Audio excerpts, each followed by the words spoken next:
Next chapter हम पढ़ेंगे जैव विविधता एवं इसका संरक्षण। जैव विविधता दो शब्दों से मिलकर बना है, जैव प्लस विविधता। जैव का मतलब होता है जीवन, विविधता का मतलब विभिन्नता या भिन्नता। तो बायोडाइवर्सिटी, बायो मतलब जैव, डाइवर्सिटी विविधता। तो जैव जीवन और विविधता विभिन्नता। तो हम ये कह सकते हैं कि पृथ्वी पर पाए जाने वाले पेड़ पौधों तथा जंतुओं में पाई जाने वाली विभिन्नता जैव विविधता कहलाती है। या फिर ये कह सकते हैं जीव जंतुओं में पाई जाने वाली विभिन्नता, विषमता तथा पारिस्थितिकीय जटिलता ही जैव विविधता कहलाती है। पारिस्थितिकी क्या होती है? एक जीव विज्ञान की शाखा है जिसमें जीव जंतु पेड़ पौधों का अध्ययन वातावरण के संदर्भ में किया जाता है। तो विभिन्न जीवों में आपने देखा होगा कई प्रकार की विभिन्नताएं पाई जाती हैं, विषमताएं पाई जाती हैं। सभी जीव जंतु एक जैसे नहीं होते तथा पारिस्थितिकीय या पर्यावरण के कारण उनमें जो जटिलताएं पाई जाती हैं उन्हें हम कहेंगे जैव विविधता। जैव विविधता के स्तर, लेवल्स ऑफ बायोडाइवर्सिटी। तो इम्पोर्टेंट है, सरल चैप्टर है और ये जैव विविधता के स्तर ये भी एग्जाम में आ जाते हैं। तो ये 3 स्तर हैं इसके। नंबर फर्स्ट है प्रजाति विविधता, स्पीसीज डाइवर्सिटी। तो पहले हम जानेंगे प्रजाति क्या होती है। प्रजाति जीवों का एक ऐसा समूह है जिसके सदस्य दिखने में एक जैसे हों। जैसे गाय, भेड़, बकरी, कुत्ता, बिल्ली। तो सभी बिल्लियाँ एक जैसी होती हैं, सभी कुत्ते एक जैसे होते हैं देखने में। उनको देख के हम बता सकते हैं, बिल्ली और कुत्ते में हम विभेद कर सकते हैं कि ये बिल्ली है, ये कुत्ता है, या शेर है या गाय है। ऐसा नहीं है कि गाय को देख के हम कहेंगे ये बकरी जा रही है, या शेर को देखकर ये थोड़ी कहेंगे कि ये कुत्ता जा रहा है। तो हम आसानी से पहचान सकते हैं। तो प्रजाति क्या होती है? जीवों का एक ऐसा समूह जिसके सदस्य दिखने में एक जैसे हों तथा प्राकृतिक परिवेश में प्रजनन कर संतान पैदा करने की क्षमता रखते हों, प्रजाति कहलाती है। तो किसी क्षेत्र विशेष में पाए जाने वाले जीवों, पेड़ पौधे, जंतु, किसी क्षेत्र विशेष में पाए जाने वाले जीव कौन होते हैं? या तो पौधे होते हैं या जंतु होते हैं। किसी क्षेत्र विशेष में पाए जाने वाले जीवों की विभिन्न प्रजातियों की कुल संख्या उस क्षेत्र की प्रजाति विविधता कहलाती है। कि वहाँ पर जीवों की वैरायटीज़ कितनी है। जैसे अपने इलाके में मान लिया गाय मिलती है, भैंस, भेड़, घोड़े, गधे, बकरी, खच्चर, ऊंट, कुत्ते, बिल्ली। तो जितने ज़्यादा प्रकार के जीव जंतु पेड़ पौधे की वैरायटी मिलेगी, किसी इलाके में 1000 तरह के पौधे पाए जाते हैं, किसी इलाके में क्या होता है 1,00,000 प्रकार के पेड़ पौधे और जीव जंतु पाए जाते हैं, तो कहीं और भी ज़्यादा प्रकार के पाए जाते हैं। तो ये कहलाती है प्रजाति विविधता। किसी क्षेत्र विशेष में पेड़ पौधे और जीव जंतुओं की विभिन्न प्रजातियों की कुल संख्या। जैव विविधता का सामान्य अर्थ प्रजाति विविधता से ही लगाया जाता है, यानी प्रजाति विविधता को ही हम जैव विविधता कह सकते हैं। यह किसी पारिस्थितिकीय तंत्र के संतुलन की मापक इकाई है। पारिस्थितिकी तंत्र क्या होता है? पर्यावरण के 2 प्रकार के घटक होते हैं, जैविक और अजैविक। जैविक में जीव जंतु आएंगे, पेड़ पौधे, उपभोक्ता, उत्पादक ये आते हैं। और अजैविक घटक में कौन आते हैं? जल, वायु, प्रकाश, मृदा, भौगोलिक परिस्थितियाँ, वो कहलाती हैं अजैविक घटक। तो पर्यावरण के जैविक और अजैविक घटक मिलकर पारिस्थितिकी तंत्र कहलाते हैं या बनाते हैं। तो प्रजाति विविधता जितनी ज़्यादा होगी उतना ही इकोसिस्टम या पारिस्थितिकीय तंत्र संतुलित अवस्था में होगा। सेकंड विविधता है आनुवांशिक विविधता, जेनेटिक डाइवर्सिटी। प्रजाति विविधता में तो अलग अलग प्रजातियों की बात हो रही है कि कितने प्रकार की प्रजातियां वहाँ पाई जाती हैं इलाके में, कितने प्रकार, जितने अधिक प्रकार के पेड़ पौधे होंगे, जितने अधिक प्रकार के जीव जंतु होंगे, उतनी अधिक प्रजाति विविधता होगी। और यहाँ पर आनुवांशिक विविधता एक ही प्रजाति की बात करते हैं इसमें, एक ही प्रजाति के विभिन्न सदस्यों के बीच, एक ही प्रजाति के विभिन्न सदस्यों के बीच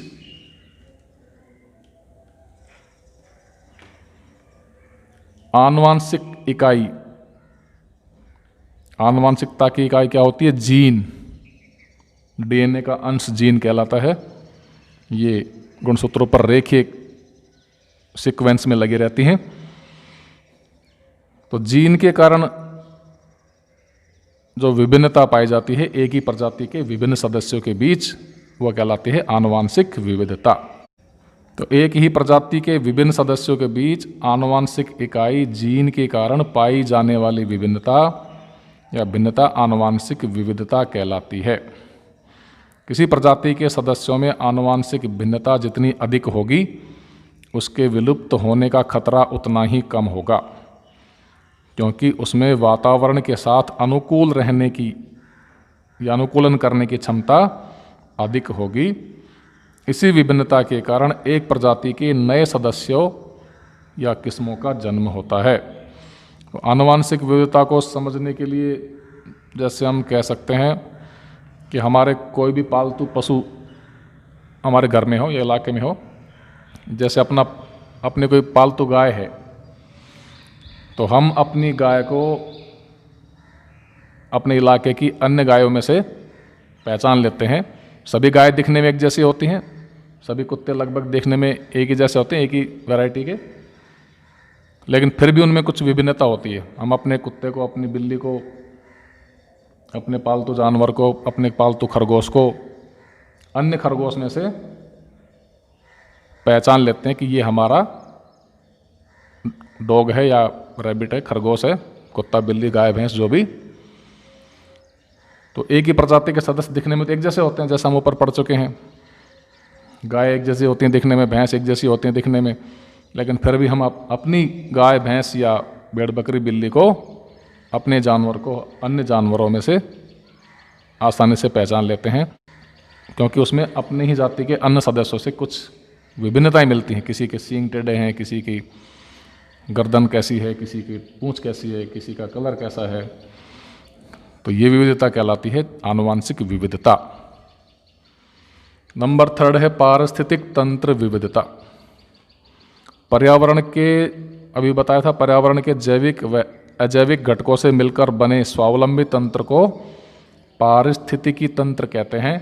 पृथ्वी पर अनेक प्रकार के पारिस्थितिक तंत्र पाए जाते हैं, जैसे घास के मैदान, घास का मैदान ये पारितंत्र है, पहाड़ या पर्वत पारितंत्र, मरुस्थल पारितंत्र, नमभूमि, समुद्र पारितंत्र, नदी घाटे पारितंत्र, उष्णकटिबंधीय वन पारितंत्र।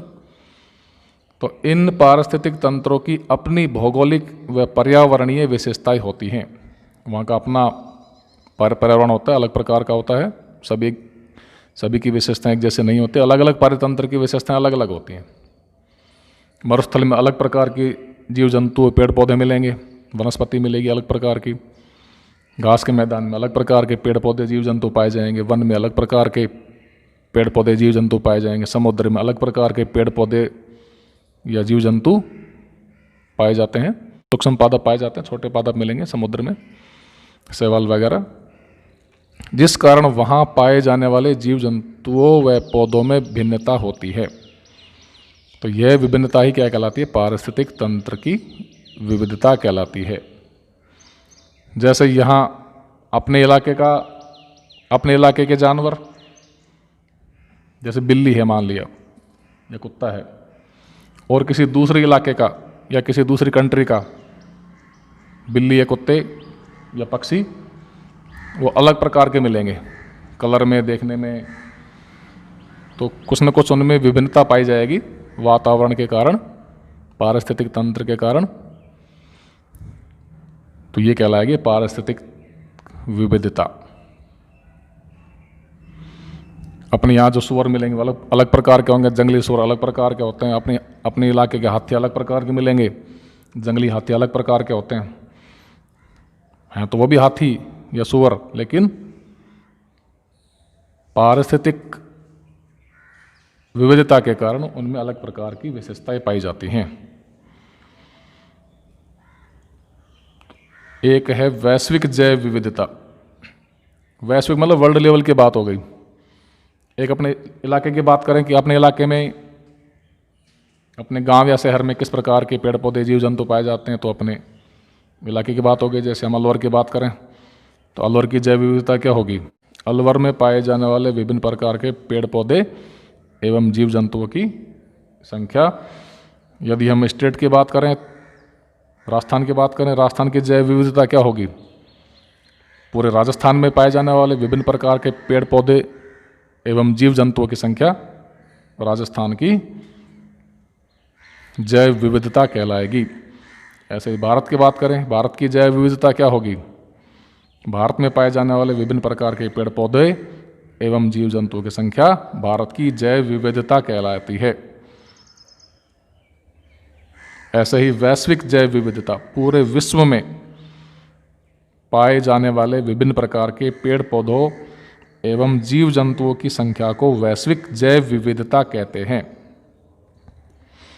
मिलेनियम इकोसिस्टम असेसमेंट के अनुसार पृथ्वी पर जीवों की 50 से 300 लाख प्रजातियां पाई जाती हैं, जिनमें से वैज्ञानिक 17 से 20 लाख प्रजातियों को ही पहचान पाए हैं। पृथ्वी पर पाई जाने वाली जैव विविधता का वितरण असमान है।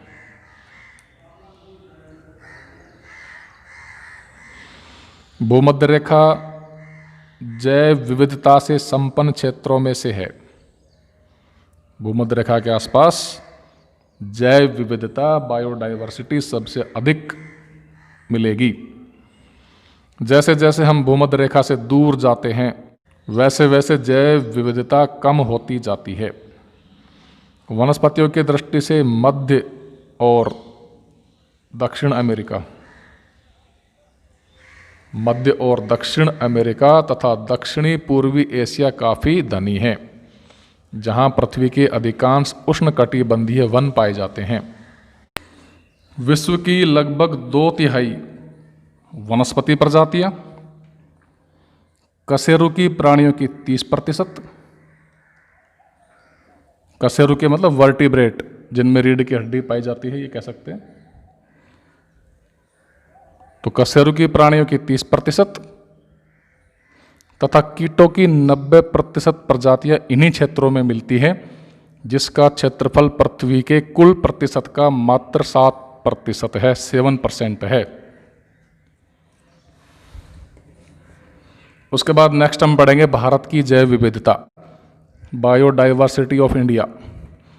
भारत में पाए जाने वाले विभिन्न प्रकार के पेड़ पौधे एवं जीव जंतुओं की संख्या भारत की जैव विविधता कहलाती है। जैसे कि हम पहले पढ़ चुके हैं, बता चुके हैं, भारत अपनी विशेष भौगोलिक स्थिति के कारण जैव विविधता से समृद्ध देश है। भारत में विश्व की कुल भूमि की मात्र 2.4% भूमि ही है। भारत की जो भूमि है, जमीन है, वो वर्ल्ड की कितनी है? 2.4% है। लेकिन यहाँ पूरे विश्व की जैव विविधता की लगभग 7 से 8% जैव विविधता पाई जाती है। भारत में विश्व के लगभग सभी प्रकार के पारिस्थितिकीय तंत्र विद्यमान है, जैसे घास के मैदान, उष्ण वर्षावन, शीतोष्ण वन, मैंग्रोव, प्रवाल भित्ति यानी कोरल रीफ्स, नदी घाटी द्वीप, मरुस्थल आदि। तो सभी प्रकार के पारिस्थितिक तंत्र पाए जाते हैं, जिससे यहाँ जैव विविधता अधिक पाई जाती है। यही कारण है कि भारत विश्व के 17 वृहद जैव विविधता मेगा बायोडाइवर्सिटी वाले देशों में शामिल है। कृषि विविधता की दृष्टि से भी भारत का विश्व में महत्वपूर्ण स्थान है। विश्व में कृषि सहयोग के हिसाब से भारत 7वें स्थान पर है। भारत में लगभग 167 प्रजातियों की खाद्य फसलें उगाई जाती हैं, जहां चावल की लगभग 50,000 एवं आम की 1,000 किस्में पाई जाती हैं।